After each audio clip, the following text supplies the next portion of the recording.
এটা হচ্ছে অনেকটা ক্লাসের মতো এক নজরে, মানে আমাদের দেবিদ্বারের যত কার্যক্রম আছে, মানে চলমান উন্নয়ন যে কার্যক্রম আছে। 2026 সালের এই নতুন বাংলাদেশ সবকিছু যেন জাদুর মতো বদলে যাচ্ছে। এমপিরা এখন আর নিজেদের রাজা ভাবতে পারছেন না, বরং তারা বাধ্য হচ্ছেন জনগণের কাছে সরকারি বরাদ্দের পাই টু পাই হিসাব দিতে। আর এই পরিবর্তনের সবচেয়ে বড় কারিগর হিসেবে এবারের সংসদে আবির্ভূত হয়েছেন বাংলাদেশ জামাতে ইসলামী এবং জাতীয় নাগরিক পার্টি বা এনসিপির বেশ কয়েকজন তরুণ এবং আদর্শবান সংসদ সদস্য। প্রথমে কথা বলবো এনসিপির তরুণ এমপি হাসনাত আব্দুল্লাহকে নিয়ে। হাসনাত আব্দুল্লাহ বাংলাদেশের সংসদীয় রাজনীতিতে এমন একটি বার বা মানদণ্ড সেট করছেন যা অতিক্রম করা পুরনো ধারার রাজনীতিবিদদের জন্য রীতিমতো অসম্ভব হয়ে পড়বে। তাদের কাজটা হলো জনগণের কি কি অধিকার বা প্রাপ্য সেটা একেবারে খোলামেলা ভাবে জনগণকে জানিয়ে দেওয়া, জনগণকে এম্পাওয়ার বা ক্ষমতায়ন করা।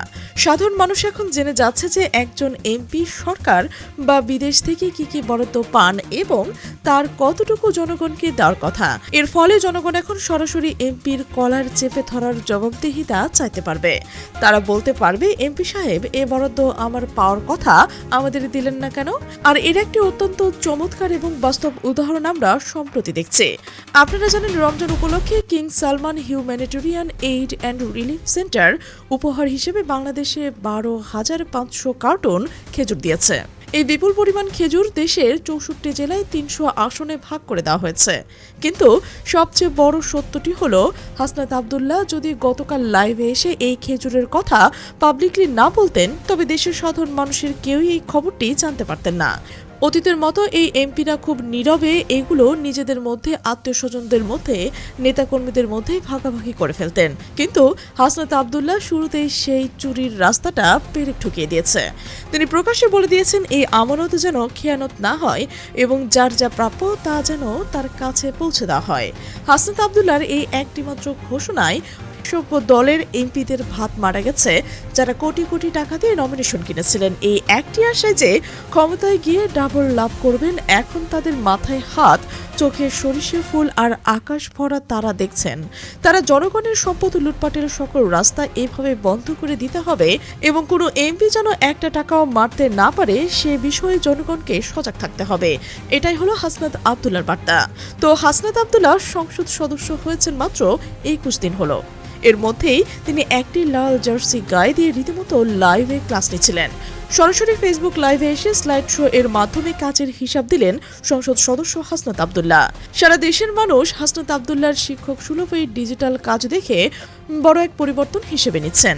সামাজিক যোগাযোগ মাধ্যমে প্রশংসায় ভাসছে এই তরুণ নেতা। ডিজিটাল বোর্ডে স্লাইড প্রদর্শন করে ধারাবাহিকভাবে দেওয়া 41 মিনিট 44 সেকেন্ডের এই লাইভটি অনেকটা ক্লাসরুমের পাঠদানের মতো হওয়ায় এটি সাধারণ মানুষের মধ্যে ব্যাপক আলোচনা জন্ম দিয়েছে। এই উদ্যোগের ধারাবাহিকতায় রক্ষায় তিনি জবাবদিহিতা নামক একটি বিশেষ ফেসবুক পেজ খোলার ঘোষণা দিয়েছেন এবং এই পেজ থেকে এখন তার সকল ধরনের কাজের নিয়মিত আপডেট দেওয়া হবে এবং প্রতিটি উন্নয়ন কাজের হিসাব পাই টু পাই বুঝে দেওয়া হবে। রাজনীতিতে আসার আগে হাসনাত আব্দুল্লাহ শিক্ষকতা ও কোচিং পেশার সাথে যুক্ত ছিলেন।